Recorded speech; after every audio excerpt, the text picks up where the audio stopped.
আমাদের ব্যাংক আমাদের ভবিষ্যৎ এই স্লোগানকে সামনে রেখে নিউ ইয়র্কে বাংলাদেশি মালিকানায় গঠিত হয়েছে বেঙ্গল ফেডারেল ক্রেডিট ইউনিয়ন। বুধবার জ্যাকসন হাইটসের নবান্ন পার্টি সেন্টারে মিট দ্য প্রেস ও কমিউনিটি আউটরিচ উদ্বোধনী অনুষ্ঠানে এই ফেডারেল ক্রেডিট ইউনিয়ন গঠনের আনুষ্ঠানিক ঘোষণা দেন প্রতিষ্ঠানটির ফাউন্ডার ও অর্গানাইজার মোহাম্মদ কাদের সিআইপি। ইতোমধ্যে ন্যাশনাল ক্রেডিট ইউনিয়ন অ্যাডমিনিস্ট্রেশন থেকে প্রতিষ্ঠানের অফিসিয়াল নামের ক্লিয়ারেন্স ও প্রি অ্যাপ্রুভাল নেওয়া হয়েছে। বিস্তারিত থাকছে প্রতিবেদনে। ন্যাশনাল ক্রেডিট ইউনিয়ন অ্যাডমিনিস্ট্রেশনের অনুমোদনের মাধ্যমে যুক্তরাষ্ট্র বাংলাদেশে মালিকানায় প্রথমবারের মতো শুরু হতে যাচ্ছে একটি পূর্ণাঙ্গ আর্থিক প্রতিষ্ঠান, যা 12 লাখ বাংলাদেশি আমেরিকানদের জন্য হবে এক নতুন যুগের সূচনা। আগামী 6 মাসের মধ্যে জামাইকায় প্রধান কার্যালয় ও 1 বছরের মধ্যে নিউ ইয়র্কের সিটিতে 5টি শাখা খোলার পরিকল্পনা রয়েছে প্রতিষ্ঠানটির।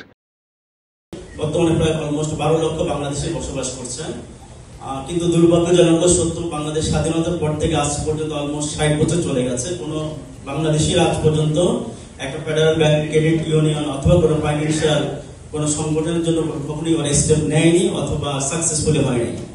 ফাইনালি আজকে আমি জানাতে চাই আপনাদেরকে, আল্লাহ তাআলার অশেষ মেহেরবানি, আমার টিমে যারা কাজ করেছেন সকলের সহযোগিতায় আজকে আমরা ন্যাশনাল ক্রেডিট অ্যাডমিনিস্ট্রেশন থেকে একটা পারমিশন পেয়েছি, যেটাকে প্রি অ্যাপ্রুভাল বলে। ওরা অনুমতি দিয়েছে যে তোমরা ব্যাংকিং কার্যক্রমটা চালু করো। প্রতিষ্ঠাতা জানায়, বাংলাদেশি কমিউনিটি প্রতি বছর প্রায় $30 মিলিয়ন রেমিটেন্স পাঠায়, যা নিজেদের আর্থিক প্রতিষ্ঠানের মাধ্যমে আরও সুচারুভাবে বিনিয়োগ ও ব্যবস্থাপনা করা সম্ভব হবে। আর্থিক প্রতিষ্ঠানটির মাধ্যমে সাধারণ ব্যাংকের তুলনায় 3 থেকে 6% মুনাফায় হোম ও অটো লোন দেওয়ার পরিকল্পনার কথাও উল্লেখ করেন তিনি।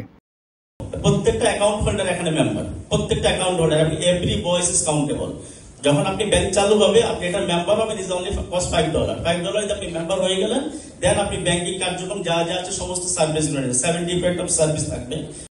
বাংলাদেশি আমেরিকানদের বেঙ্গল ফেডারেল ক্রেডিট ইউনিয়নে যুক্ত হওয়ার আহ্বান জানিয়ে ফাউন্ডার মেম্বার সংগ্রহের ঘোষণাও দেন প্রতিষ্ঠানটির ফাউন্ডার। প্রতিষ্ঠানের পরিকল্পনা অনুযায়ী 500 প্রবাসীকে মাথাপিছু $1000 বিনিয়োগে প্রতিষ্ঠাতা সদস্য হিসেবে যুক্ত করা হবে জানানো হয়। আর্থিক প্রতিষ্ঠানটির প্রতিষ্ঠাতা বোর্ডে রয়েছে জ্যাকসন হাইটসের সিটি কাউন্সিলম্যান প্রার্থী Shah Shahidul Haque, all county health কেয়ারের director Shifa Amin, all county social adult day care director Monira Mohiuddin, Mohammad Anisur Rahman ও মোহাম্মদ সালাউদ্দিন আহমেদ। ক্রেডিট ইউনিয়নে কিন্তু কোনো কাস্টমার নাই, ক্রেডিট ইউনিয়নে কোনো ক্লায়েন্ট নাই। This is the significant difference between credit union and bank. আপনি যদি এখানকার মেম্বার হন, you will be the owner of the company. মানে ক্রেডিট ইউনিয়নের যিনি মেম্বার হবেন সে হচ্ছে ওনার। মিট দ্য প্রেস ও কমিউনিটি আউটরিচ উদ্বোধনী অনুষ্ঠানে বক্তব্য রাখেন সোনালী এক্সচেঞ্জের সিও মোহাম্মদ মোহসিন কবির, বাংলাদেশ সোসাইটির সভাপতি Ataur Rahman Selim, community activist J Molla Sunny. দোয়া ও মোনাজাত পরিচালনা করেন জামাইকা মুসলিম সেন্টারের ইমাম ও খতিব Mirza Abu Jafar Beg. Next report, CBN TV USA।